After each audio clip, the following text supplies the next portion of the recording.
کو ہمارے ہاں لوگ جاتے ہیں قبرستان، وہ کسی حدیث سے ثابت نہیں، میں منع نہیں کر رہا، جائیں 9 محرم کو جائیں، 10 کو جائیں، 11 کو جائیں، 8 کو جائیں، سفر میں جائیں، ربیع الاول میں جائیں، قبرستان میں جب بھی جائیں منع نہیں ہے، لیکن شب برات والی رات تو خود رسول کریم گئے ہیں نا قبرستان۔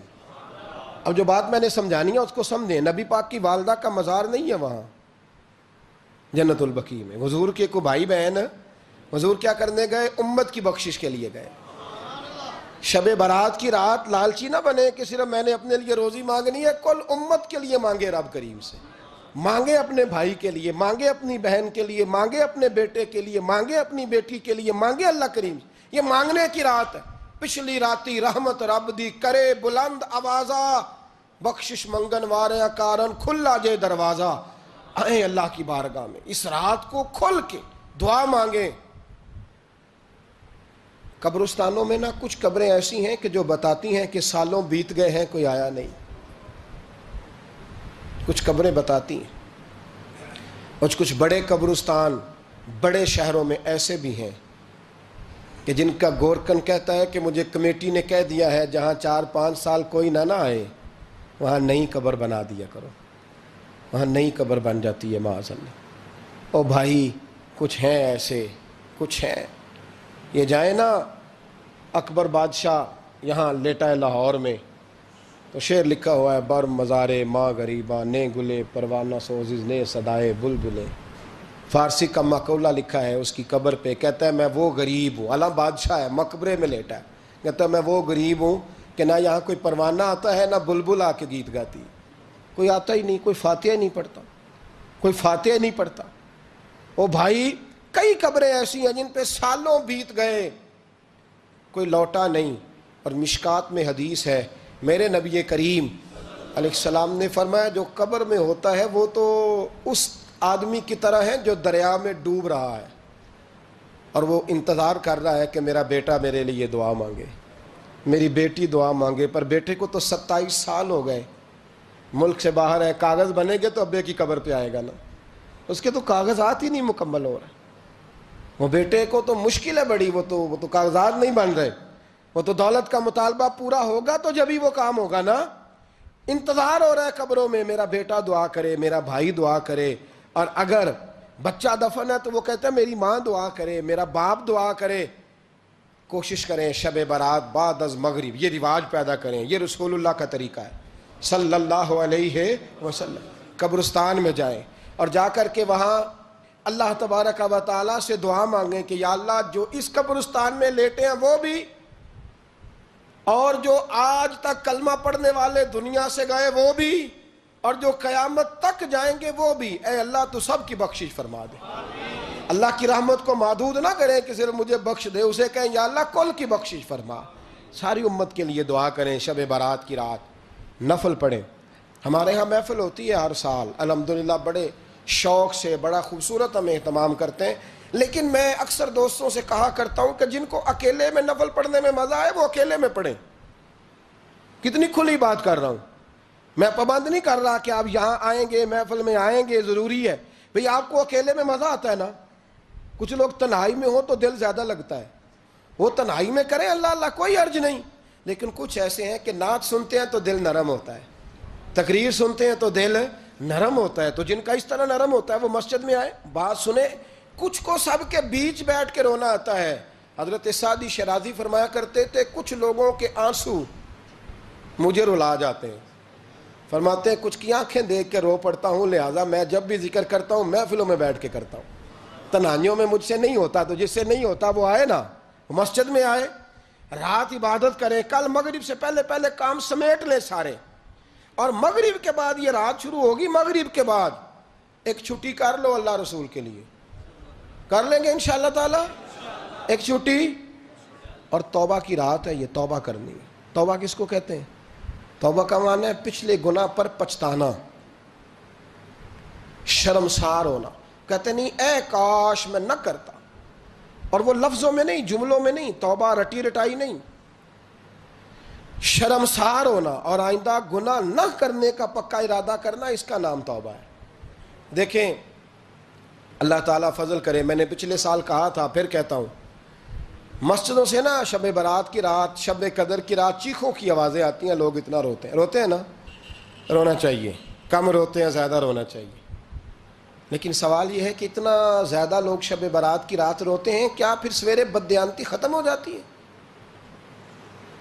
جو رات مسجد میں کھل کے رو کے آیا ہے اس کا پروگرام ہے نا کہ اب ملاوٹ کبھی نہیں کرے گا، اب گاہکوں سے جھوٹ کبھی نہیں بولے گا، اب وہ بددیانتی کا معاملہ کبھی نہیں کرے گا، لیکن رات روتا بھی رہے اور سویرے پروگرام یہ ہو کہ میں نے پھر لوگوں کو فریب دینا ہے، داؤ لگانا ہے، تو اس نے توبہ کیا رات کے، یہاں بس یہ ایکٹنگ کر کے لوٹ آیا ہے، یعنی بڑی سجا بنا کر کے سوار کر کے رات توبہ کی۔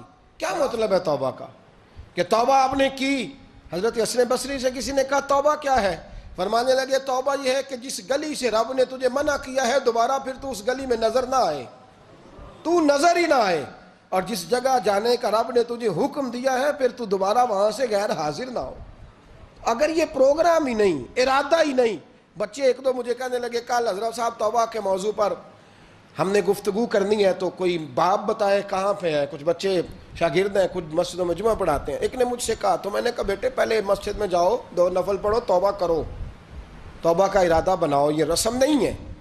وہ نعت خواں بھی تو توبہ کر لینا جو شب برات کے دن لوگوں کو توبہ کرانے آیا ہے اور 25,000 کا سودا کر کے آیا ہے، تو آج اس کام سے تو توبہ کرنا، یہ نوٹ پھکوانے سے تو توبہ کرنا، یہ رسم ہے؟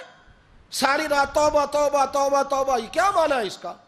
کیا مطلب کریں؟ امام غزالی فرماتے ہیں کہ ایک آدمی بادشاہ کا گارڈ تھا، سپاہی تھا، اس کا پہرے دار تھا، نگرانی کرتا تھا، بڑی وفاداری سے نوکری کرتا رہا، بادشاہ نے اسے تنخواہ کے علاوہ بھی بڑا نوازا، اسے بادشاہ نے بڑے الاؤنسز دیے، بادشاہ نے بڑا کچھ دیا، مکان دیا۔ کچھ سالوں کے بعد بادشاہ کو پتا چلا کہ یہ میرے لیے نہیں آتا تھا، اس کی تو میری کنیز پر نظر تھی،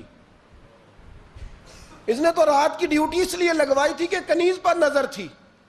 تو امام فرماتے ہیں کہ بتاؤ پھر وہ بادشاہ اس کے ساتھ کیا سلوک کرے گا؟ وہ کیا سلوک کرے گا؟ تو لوگ کہنے لگے حضور لگتا یہ ہے کہ وہ نا 4-5 حصوں میں کاٹ کے تو کتوں کے آگے پھینکے گا۔ آپ فرمانے لگے میرا رب تو بڑا ہی کریم ہے، وہ تو ایسے نہیں کرتا، لیکن بتلاؤ اگر اسے پتا چلے کہ یہ رسم کے لیے آیا ہے، اس کی تو نظر ہی مال پہ ہے، یہ تو سویرے بدلے گا نہیں، یہ تو دھوکہ دے رہا ہے، یہ تو توبہ کرنے آیا ہی نہیں، اس نے تو ڈھونگ رچایا ہے، اسے تو پہلے سے خبر ہے، تو پھر تم کیا امید رکھتے ہو؟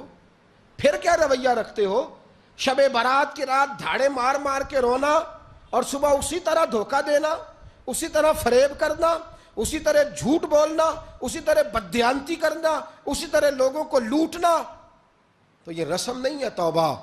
توبہ تو بدل جانے کا نام ہے، توبہ تو پھر سنور جانے کا نام ہے۔ توبہ تو اس طرح ہے جس طرح حضرت ابراہیم ابن ادھم نے کی تھی، وقت کے بادشاہ تھے، بادشاہ جب توبہ کی تو پھر ہر چیز چھوڑ دی، پھر مال لوگوں میں بانٹ دیا اور پھر ٹاٹ کا لباس پہن کر زندگی گزاری۔ لوگوں نے کہا حضور یہ تبدیلی ہے؟ فرمایا تبدیلی نہیں، یہ میری توبہ ہے، یہ میری توبہ ہے۔ جب توبہ کی تو پھر بدل کے کی، جب توبہ کی تو پھر تبدیل کیا آپ نے۔ یہ کیا توبہ ہوئی؟ ساری رات روتے رہے، سویرے دکان پہ جا کے پھر قسم اٹھائی کہ مجھے تو پڑتا ہی 11,000 کا ہے، یہ توبہ ہے؟ تو آپ نے اور میں نے توبہ کرنی ہے تو انشاءاللہ تعالیٰ اس طرح کرنی ہے کہ پھر 15ویں شعبان کو بدل جائے۔ یہ جو موقع آتے ہیں نا شب برات کے، شب قدر کے، یہ بنیادی طور پر اللہ تعالیٰ کی طرف سے دی ہوا موقع ہوتا ہے کہ چلو تمہیں چانس دیتے ہیں، تمہیں چانس دیتے ہیں، پابندی کوئی نہیں، لیکن رب کی طرف سے نا موقع ملتا ہے، چلو تمہیں ایک موقع دیتے ہیں، چلو اپنے آپ کو کلیئر کر لو، تمہیں موقع دیتے ہیں۔ یا اللہ کیا کرے؟ کچھ بھی نہیں، آ کے نا سچے دل سے 2 رکعتیں پڑھ کے توبہ کرو، عرش کا مالک پچھلے سارے ہی معاف کر دے گا۔ کچھ بھی نہیں، آؤ موقع ہے۔ ان لوگوں کی باتوں پہ نہ جائیں جو بلا وجہ پریشان کرتے ہیں، ہمیں بھی روز ہی سوال آتے ہیں، دل نہیں کرتا، کچھ باتیں ایسی ہیں جو کرنے کو طبیعت نہیں چاہتی، میں کروں گا بھی نہیں۔ لوگوں کو شب برات کا حوالہ بھی نہیں مل رہا، حالانکہ ترمذی شریف میں حدیث موجود ہے، صحاح ستہ کی روایت ہے، ترمذی میں موجود ہے۔ پہلے کہتے ہیں صحاح ستہ سے دکھاؤ، جب صحاح ستہ سے مل گئی تو آپ اور کدھر جانا ہے؟ اور ابن ماجہ میں موجود ہے مولا علی کی روایت، اور ذرا ترتیب دیکھیے گا، یہ ترمذی کی حدیث ہے، اور امام ترمذی نے تو پورا باب باندھا ہے 15ویں شعبان پر، پورا باب۔ اب تمہاری مرضی ہے، اگر تم نہیں بات کو سمجھنا چاہتے اور مجھے پتا کیوں یہ شب برات کیا لگتا ہے؟ مجھے کبھی کبھی یوں لگتا ہے کہ رب فرماتا ہے کہ رمضان سے 15 دن پہلے ہی پکی سچی توبہ کر لے، تیاری کر، پاک صاف ہو جا، تاکہ جب رمضان آئے نا تو پھر تجھے پاک ہونے کی ضرورت نہ پڑے، بس پھر تو آتا جائے اور میں تیرے اوپر رحمتیں نچھاور کرتا جاؤں۔ بس تو پہلے ہی تیاری کر، 15 دن پہلے ہی، 14 دن پہلے تیار ہو جا۔ کل رات اپنے آپ کو ذہنی طور پر تیار کریں، بچوں کو تیار کریں، گھروں کو تیار کریں۔ اب جب مہمان آتے ہیں نا بڑا کچھ کرتے ہیں، شب برات آئے تو مصلی ایک دفعہ دھویا کریں، ایک دفعہ مصلی دھویا کریں۔ فرش دھوتے ہیں نا مہمانوں نے آنا ہے تو ایک کمرے کا فرش دھو کے صاف کریں کہ خواتین نے یہاں ساری رات نماز پڑھنی، یہ ارادے بنائیں۔ جس طرح آپ کہتے ہیں نا رات کو سفر کرنا ہے تو دوپہر میں تھوڑا آرام نہ کر لوں تو کل دوپہر میں آرام کر لیں، تاکہ رات کو رب رب کرنا آسان ہو جائے، اللہ کی بارگاہ میں بیٹھنا آسان ہو جائے۔ مکمل طور پر ذہنی طور پر اپنے آپ کو تیار کریں۔ یہاں بھی محفل ہوگی انشاءاللہ، عشاء کے متصل بعد شروع ہو جائے گی، 12 بجے تک محفل چلے گی، پھر 12 بجے کے بعد نماز تسبیح پڑھی جائے گی، پھر 1 بجے پھر دوبارہ آپ کو اجازت دی جائے گی، کوئی انفرادی طور پر گھنٹہ سوا اپنی الگ سے کوئی عبادت کرنا چاہے تو وہ تب بھی ممکن ہو، جیسے آپ کو موقع بنے۔ میں کہہ چکا ہوں، لیکن وقت ضائع نہ کرنا، گولڈن چانس ہے، اس کو مس نہ کرنا، یہ شب نجات ہے، اس کے ضرور قریب جانا۔ رب کریم سمجھنے کی توفیق عطا فرمائے۔ آخر دعوانا ان الحمدللہ رب العالمین۔